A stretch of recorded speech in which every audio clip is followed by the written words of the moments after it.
On April 3rd, 2021, a Psycraft member by the name of 2no2name uploaded a video where he shows how he discovered a previously unknown game mechanic and explains how it can be used to create wireless redstone. Now, wireless redstone isn't exactly new in Minecraft, and there's always been a few ways of doing it, but those methods all had something in common.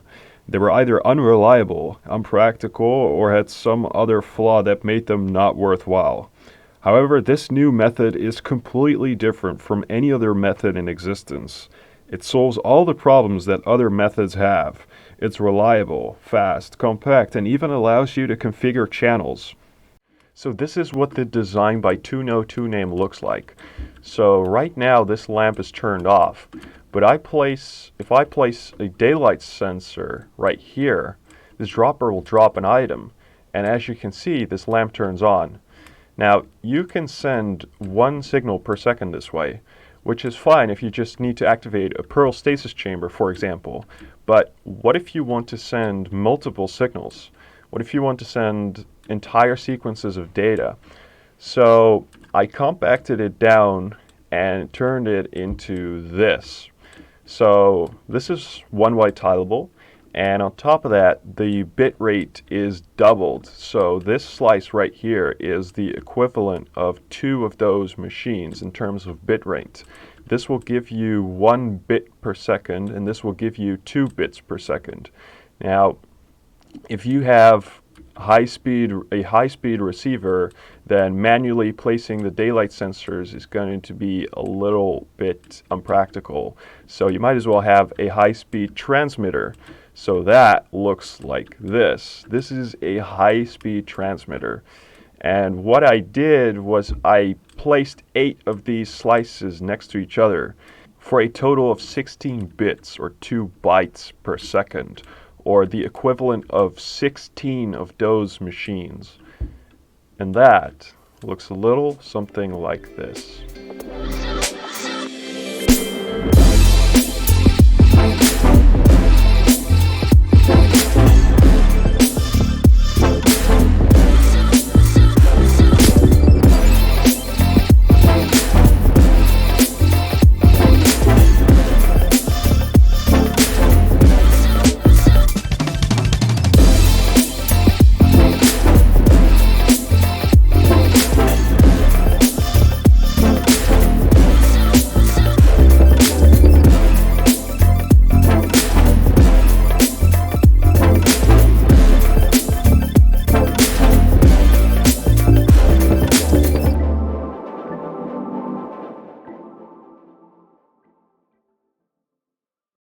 So now I'll show you the machine in action. There will be a world download for this world in the video description as well as schematics. Quick disclaimer, this only works on a server. If you try to use this in single player, you'll get a bunch of false signals. So make sure you're on a server if you try this. It's very easy to set up. Just download the little server jar, throw it in a folder, and connect to your local host. It should be pretty easy. But anyways, I'm going to first start up this transmitter here, turn on this clock, and we are transmitting signals now. And actually, we have to synchronize this transmitter to the daylight sensor, and the way we do that is by breaking and placing this block. So it will stop for a brief second and then start again, and then we do the same for this one. So we break this block and place it, break it and place it. There you go. When synchronizing the machines, make sure you synchronize the transmitter before the receiver. Because otherwise the update order will be wrong and the outputs will be shifted. These two machines should be synchronized now. Oh, we're getting some false signals. Nope. Okay. Yeah, all these comparators are flashing, which means it's good to go. And right here, this part here allows me to write a message. So let's try to get a a signal. Let's try to go from left to right. So place some blocks here, and I'm going to press this transmit note block, and we should see a signal sweep from left to right. So let's see if we can see that. Yep, there you go. So it sweeps from left to right. Now let's do something funny. Let's do a little creeper face. So there's the eyes, the nose, and I think this is how you make a creeper face. Yep. Okay. And press transmit, and we should see the eyes first. Yep, there's the eyes, then the nose, and that was a creeper face. So yeah, as you can see, this works flawlessly, and you can create any pattern you want here, and you can even connect your own contraption. So this is just the part that I built. Like, this is just the input. Like, you can, as long as your timings are correct, you can use any mechanism you want to send a signal. So if you want to hook up a Redstone computer to this, you could. Now some quick notes on how to use it. Once these two machines are synchronized, you shouldn't have to synchronize them again, so they should stay synchronized. And what I suggest you do is punch out this block so that it doesn't try to synchronize again when this daylight detector gets updates when the time of day changes. This receiver doesn't really like being started and stopped. If you try to stop and start the machine, sometimes these items will fall out because it's like abruptly stopping the timing of the cycle here. So you have to look at these comparators here. So all of these comparators have to be flashing.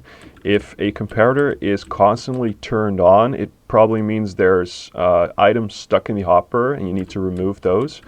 And if a comparator is not turning on at all, that probably means there are no items at all. So you need to make sure that there are enough items in each of these droppers.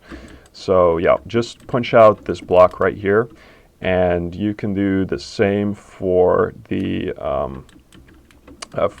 transmitter, and then just keep these chunks loaded. So you can use a portal loader, for example, to keep the chunks loaded, and once they're synchronized, they should stay synchronized. So like I said, this setup here has a data transmission rate of 16 bits or 2 bytes per second, but you can actually expand this as much as you want. You can build as many slices as you want next to each other. All you have to do that is just build more slices, and also you can turn these rails into an instant repeater line. So you can expand them like this.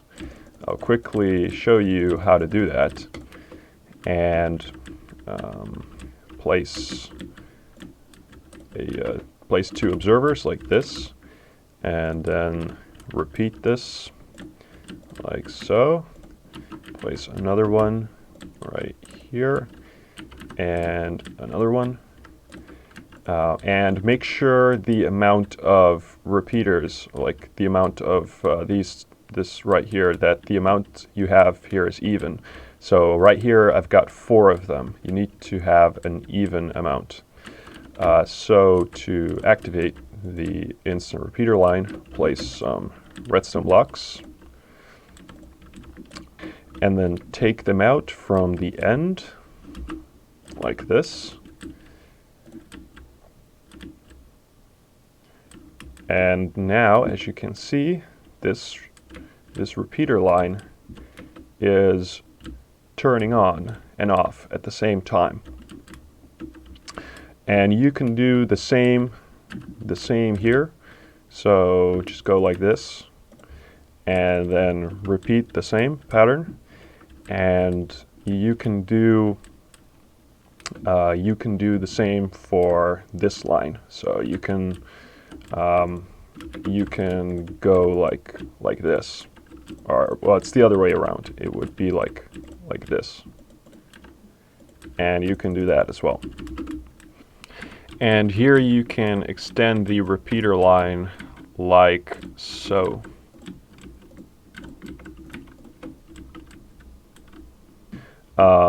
Now, in terms of the repeater lines, you have to make sure that the update order of these repeaters goes from left to right. So if you look at these repeaters, they turn on at the exact same time. But because these leftmost repeaters are set to a higher delay closer to the activation where they will activate the dropper, these repeaters will be scheduled first in the tiletick order, and they will activate before the other ones, even though it all happens in the same tick. So you need to make sure that the leftmost repeaters have the longest delays closest to the dropper right here.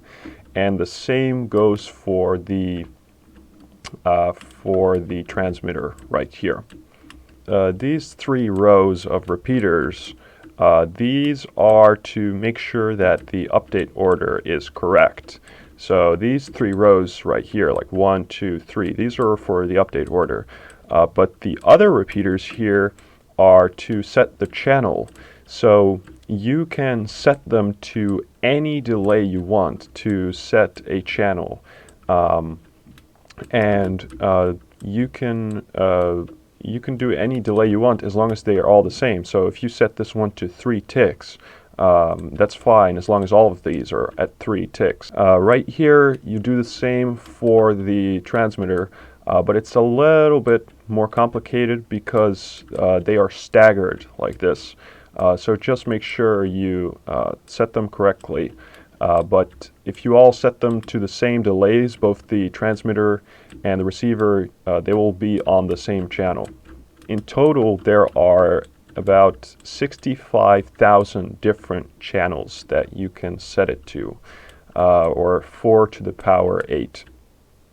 By the way, if you need more channels, you can just extend the repeater lines. Now, that was everything you needed to know on how to set up and use the machine. Now I'm going to go over the in-depth explanation of how and why it all works. And I'm going to warn you, it's pretty technical, and it makes pretty clever use of Minecraft's game mechanics. Props to 2no2name for figuring this all out.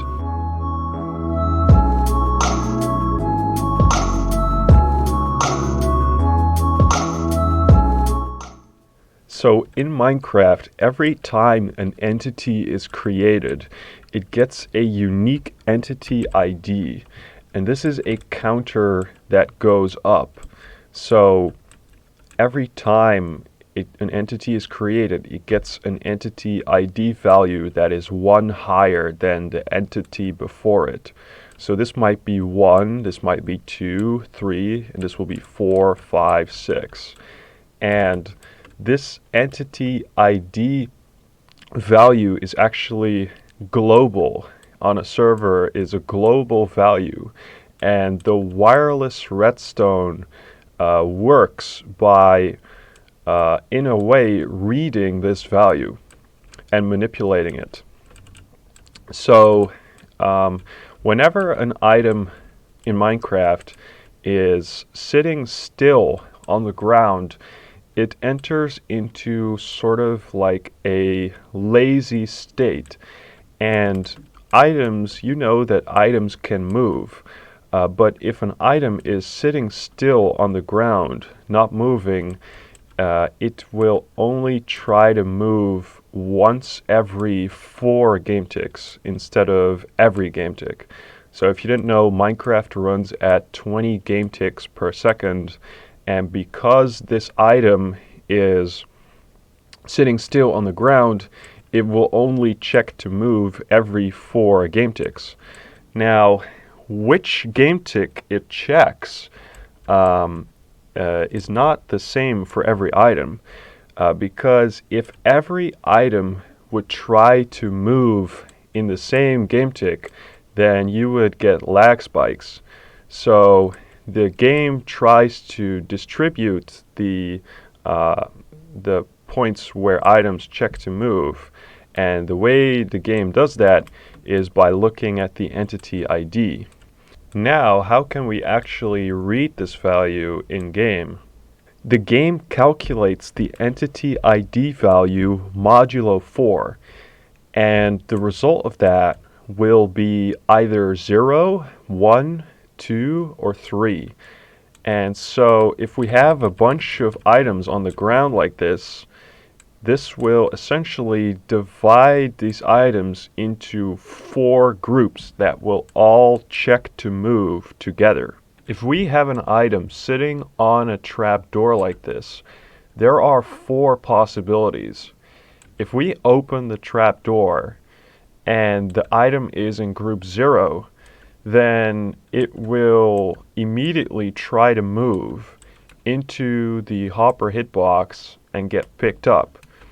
But if the item is in group 1, it will float in midair for 1 game tick because it's not trying to move yet. And after 1 game tick, then it will get sucked up. And if it is in group 2, it will get sucked up after 2 game ticks. And if it's in group 3, it will get sucked up after 3 game ticks. So by looking at when the item gets sucked up, we can actually determine in which group the item is. So for wireless redstone, we want to be able to create an item anywhere in the world and then detect that item being created when we can detect here that the group has changed of the item that we dispense onto this trapdoor with a dropper. However, the problem with this is that whenever Minecraft creates entities, it changes the entity ID. So if a mob spawns or any other item spawns for any reason, the group of this item will also change. So it doesn't necessarily mean that we try to send a signal. So how do we solve this problem? So the way we solve this problem is by creating 2 items right after another. And the game never gets a chance to spawn any other entities in between because these 2 items are spawned right after another without anything happening in between. So this all happens in the same game tick, but it happens in the following order. First, we dispense an item onto here, and then we dispense an item onto here. And if we detect the group of these items, we should see that the group of this item is 1 higher than this one because this one was created right after this one. So if this one is in group 1, then this is in group 2. If this is in group 3, then this is in group 0. So we detect that this item is always 1 group higher than this. But what happens if we dispense an item in between somewhere in the world? Again, this all happens in the same game tick. We dispense an item onto here, then we dispense an item anywhere in the world, and now we dispense an item onto here.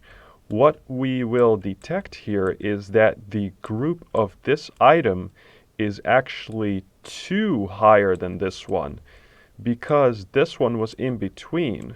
So if we can detect the difference here that has changed from 1 game tick difference to 2 game tick difference, if we can detect that, then we will be able to detect wireless signals reliably without anything interfering.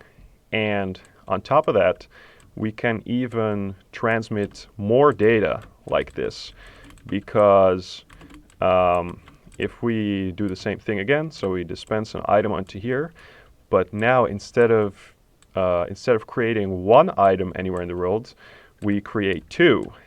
And now we create this one onto the trapdoor, and we will detect that this one is now 3 higher than that one, because 2 were created in between.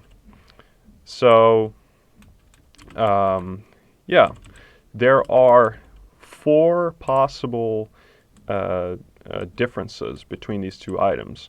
So we can, if we create an item, we can create 0 items in between, or we can create 1 item in between, or we can create 2 or 3 before we create this one. And that is 4 different states. And that is why we can get 2 bits of output from this, because 2 to the power 2 is 4.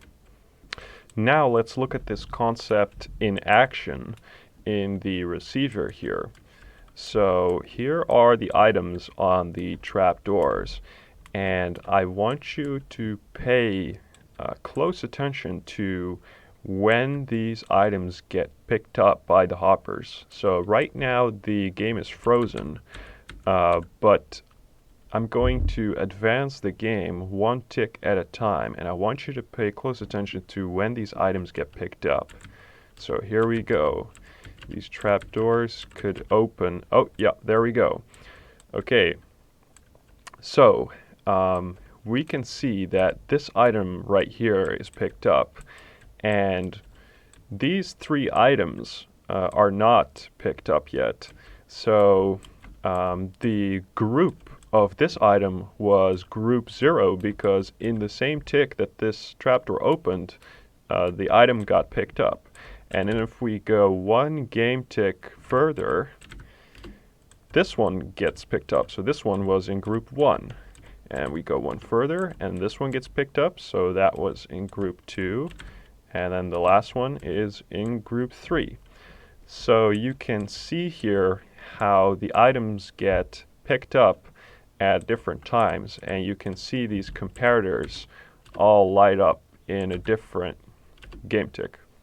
So what every slice here is doing is it's checking the timing of its own item with the timing of the item or the slice next to it. So this slice right here is checking for the timing of this slice, and this slice is checking for the timing of this slice. And every slice here needs another slice to check against. And you might notice here that this slice doesn't actually have an output. And the reason for that is, like I said, every slice needs another one to check against, and this one doesn't have anything to check against, so it cannot produce an output. But it does provide a reference for this one to produce an output, and this one does produce an output. And then this one checks against this one, and this one checks against this one, etc., etc. So now the interesting part. How does it actually check the timings? So when the item falls into the hopper here, this comparator will give out a signal, a pulse, and this will briefly turn off this redstone torch, and that will do a couple of things. First, let's look at this dropper right here. This dropper will get activated because this torch turns off, and if the torch turns on again, it will activate it. And there is an item in here that will be dispensed or dropped into this hopper, and that will give a short pulse into this comparator. and this rail right here will be briefly turning on and off. So what is this rail doing here? On top of this rail there is another dropper, and this one isn't actually powered, but it is bud powered. And what is bud powering this dropper? We can follow along here, and we can see that this rail leads back here, which is powered by a redstone clock. And this redstone clock is started by this reference slice right here. So whenever this item falls, the torch turns off and turns on again, and when that happens, it will briefly turn off this clock and then turn it on again. And then this redstone clock will be synchronized to this item. And by the way, this clock has a period of 4 game ticks. The signal is 2 game ticks on and 2 game ticks off, and that's very important. So this gets fed down here into these observers, into this block. So this block right here is on for 2 game ticks and off for 2 game ticks. And the time of when it is on and when it is off depends on whenever this item falls, because that's when this clock will be stopped and started again. So the powered state of this block acts like a reference for the reference slice. And if this rail right here turns on while this block is powered, then this dropper will be powered because it is being bud powered. And if we cause an update next to it with this rail, then it will fire and it will shoot one of its items into this hopper, and we will produce a signal here. So this rail turning on and then turning off creates 2 updates or 2 checks where we check if this block is powered or not. If it is powered, then the update will cause it to fire. It will get a signal, and that will be a 1. If the block is not powered and we update it, then we do not get a signal, and that will be a 0. And because the rail turns on and then turns off again, we get 2 bits out of this. So there is our 2 bits of output per clock cycle. And by the way, this observer with this block and this rail on this hopper right here is just to reset the bud. So if this block is powered and then we update it, then this dropper will think that it is being powered. So we need to quickly update it afterwards when this block is not powered anymore.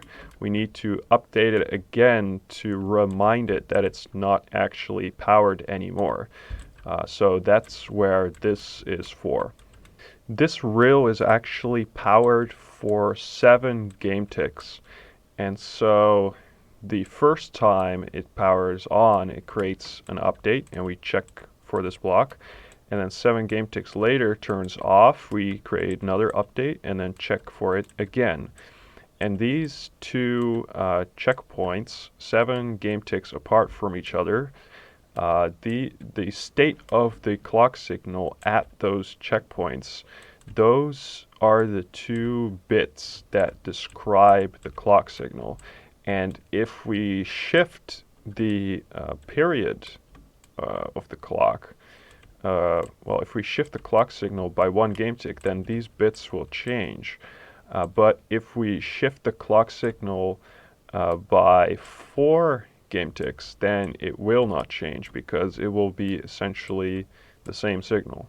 So yeah, that's what is happening here. Every slice here is checking for the synchronization of the clock signal next to it, while at the same time also producing a clock signal to be checked for the next slice. So, and every time we check, we get two output bits that describe the offset. So if the transmitter doesn't drop any items in between these two, then we will get a certain output. And if it dispenses one item in between these two, then we will get a different 2 bits. And if it dispenses 2 items in between, we'll get another output. And then if it dispenses 3 items in between, we will get another output. But if it dispenses, well, it doesn't actually dispense, but if it would dispense 4 items in between, that would be the same as dispensing no items in between, because we're all dealing with a period of 4 here. So yeah, that's pretty much it. I'll quickly go over the transmitter, but basically the transmitter is just it just dispenses the items at the right time in the same game tick. So we use the daylight sensor to synchronize them both. And the way we send signals is normally we have 3 droppers per slice here, by the way. Here's 1, here's 2, and here's 3. And we can disable one of these droppers by prematurely firing it. So if a signal is coming in here and is going to power these droppers, by the way, it powers this dropper and it powers this dust, which powers this block, which powers both of these. So a signal would be powering all of these 3 at the same time, but we use observers to prematurely fire them. And if these droppers prematurely fire, then they will not be in the same game tick as the receiver, and so they will not be registered. So we are essentially disabling them. And this wiring right here is basically to disable them at the right time, depending on the inputs that we give here. And yeah, that's pretty much it. I really enjoyed making this project. I really hope you enjoyed watching it. If you don't quite understand it yet, don't worry. I will link in the description below a Discord channel of another YouTuber called Redstone Warper. And he's a really cool guy. He's also made some videos on wireless redstone. And if you have questions, you can find me in that Discord channel. So you can ask me questions if you don't understand something yet or you want to know something. And yeah, that's pretty much it. So thank you very much for watching, and I cannot wait to see the innovations that people will make with this. So yeah, see ya.